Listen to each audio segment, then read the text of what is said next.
En la Conferencia General de octubre de 1849 de la Iglesia de Jesucristo de los Santos de los Últimos Días, se llamó al elder John Taylor, del Quórum de los 12 Apóstoles, a abrir la nación de Francia para la predicación del Evangelio de Jesucristo. Su servicio incluyó editar la primera publicación periódica oficial de la Iglesia en ese país. En 1851, el elder Taylor preparó y publicó un artículo en respuesta a las preguntas que solían hacerle sobre la Iglesia. Y cerca del final del ensayo relató el siguiente episodio. Hace unos años, en Nauvoo, un caballero, miembro de la legislatura, preguntó a José Smith ante mí cómo podía él gobernar a tanta gente y mantener un orden tan perfecto, comentando al mismo tiempo que a ellos les era imposible hacerlo en cualquier otro lado. El señor Smith contestó que era algo muy fácil de hacer. ¿Cómo?, preguntó el caballero. Para nosotros es muy difícil. El señor Smith respondió, les enseño principios correctos y ellos se gobiernan a sí mismos. Ruego que el Espíritu Santo nos instruya y edifique a cada uno de nosotros mientras hago hincapié en la importante función que tienen los principios en el Evangelio restaurado de Jesucristo. El Señor reveló al profeta José Smith que los élderes, presbíteros y maestros de esta iglesia enseñarán los principios de mi Evangelio que se encuentran en la Biblia y en el libro de Mormón, en el cual se halla la plenitud del Evangelio. También declaró que los santos de los últimos días deben ser más perfectamente instruidos en teoría, en principio, en doctrina, en la ley del Evangelio, en todas las cosas que pertenecen al reino de Dios que os conviene comprender. Dicho de manera breve, un principio del Evangelio es una pauta basada en la doctrina para el justo ejercicio del albedrío moral. Los principios se derivan de verdades más amplias del Evangelio y nos brindan dirección y normas a medida que seguimos adelante por la senda de los convenios. Por ejemplo, los 3 primeros artículos de fe señalan aspectos fundamentales de la doctrina del Evangelio restaurado de Jesucristo. La naturaleza de la Trinidad en el primer artículo de fe. Los efectos de la caída de Adán y Eva en el segundo artículo de fe.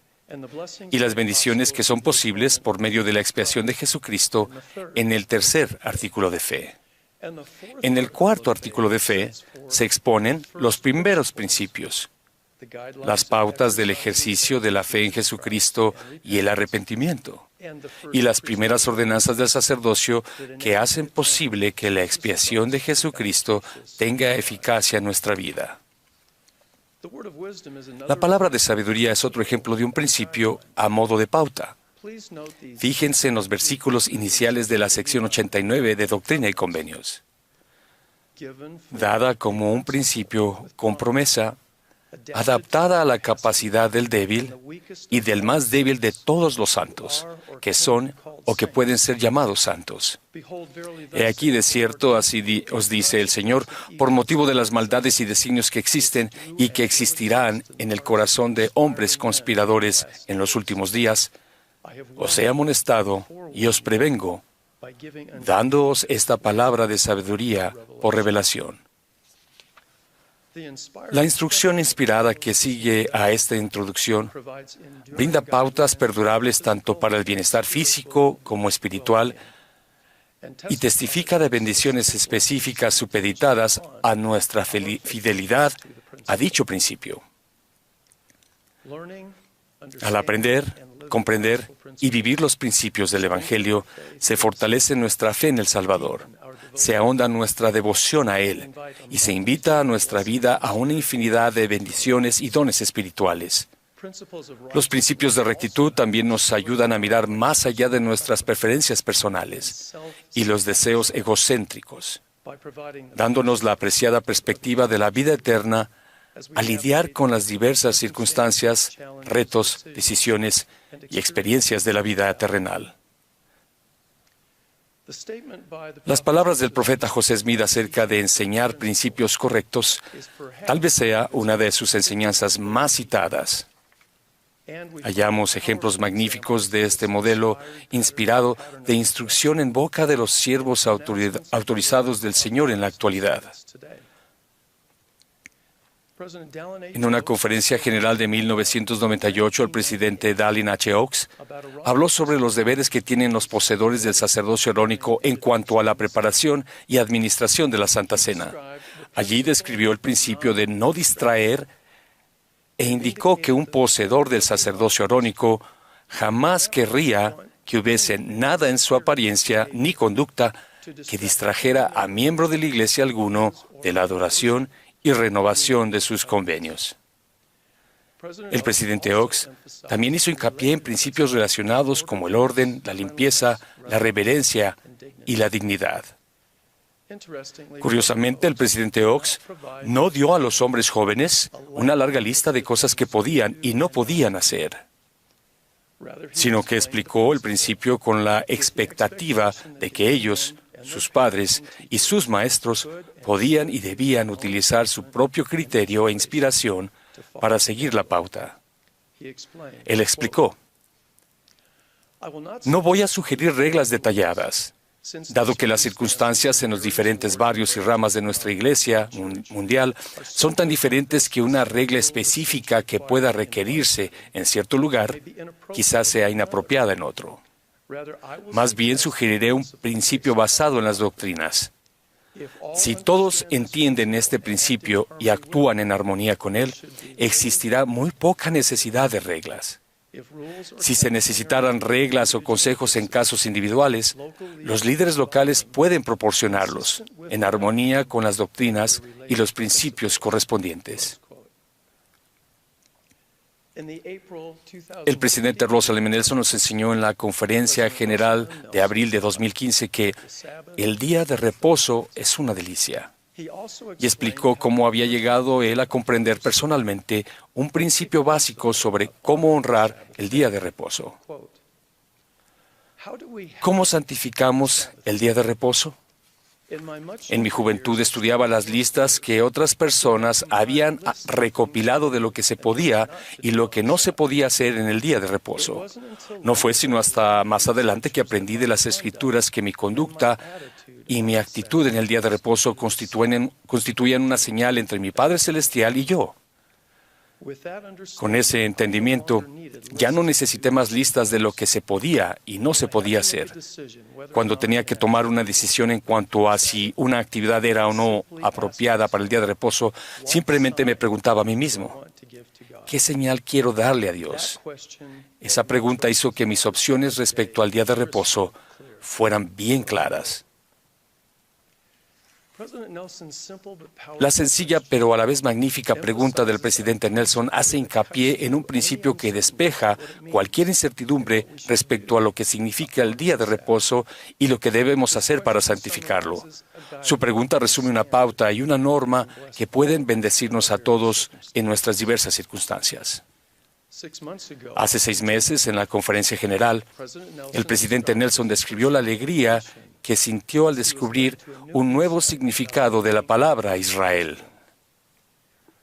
Nos dijo que su alma se conmovió al aprender que el nombre mismo de Israel se refiere a una persona que está dispuesta a dejar que Dios prevalezca en su vida. Entonces procedió a enumerar una serie de implicaciones importantes que se derivan de ese conocimiento. Su mensaje en cuanto a estar dispuestos a dejar que Dios prevalezca es un ejemplo notable de enseñar principios correctos para que podamos gobernarnos a nosotros mismos. Y así como hizo durante su mensaje en cuanto a hacer el día de reposo una delicia, el presidente Nelson formuló preguntas fundamentadas en principios que sirven de guías y normas para cada uno de nosotros. ¿Estás dispuesto a dejar que Dios prevalezca en tu vida? ¿Estás dispuesto a permitir que Dios sea la influencia más importante en tu vida? Y prosiguió: consideren cómo esa disposición podría bendecirles. Si no están casados y buscan un compañero eterno, su deseo de ser de Israel les ayudará a decidir con quién salir ¿Y cómo? Si están casados y su cónyuge ha quebrantado sus convenios, el estar dispuestos a dejar que Dios prevalezca en tu vida permitirá que sus convenios con Dios permanezcan intactos. El Salvador sanará tu corazón quebrantado. Los cielos se abrirán a medida que busques saber cómo seguir adelante. No es necesario que andes a la deriva, ni que dudes. Si tienes preguntas sinceras sobre el Evangelio o la Iglesia, si eliges dejar que Dios prevalezca, serás guiado para encontrar y comprender las verdades absolutas y eternas que guiarán tu vida y te ayudarán a mantenerte firme en la senda de los convenios. Cuando enfrentes la tentación, incluso si ésta se presenta cuando estés exhausto o te sientas solo o incomprendido, imagina el valor que puedes reunir si dejas que Dios prevalezca en tu vida y si le suplicas que te fortalezca. Si tu deseo más grande es dejar que Dios prevalezca, formar parte de Israel, tantas otras decisiones se vuelven más fáciles. Tantos problemas dejan de ser problemas. Sabes cuál es la mejor forma de arreglarse. Sabes qué mirar y leer, dónde pasar tu tiempo y con quién asociarse. Sabes lo que quieres lograr. Sabes el tipo de persona que realmente deseas llegar a ser. Fíjense en cuántas decisiones cruciales y experiencias vitales pueden verse influidas por el principio de estar dispuestos a dejar que Dios prevalezca.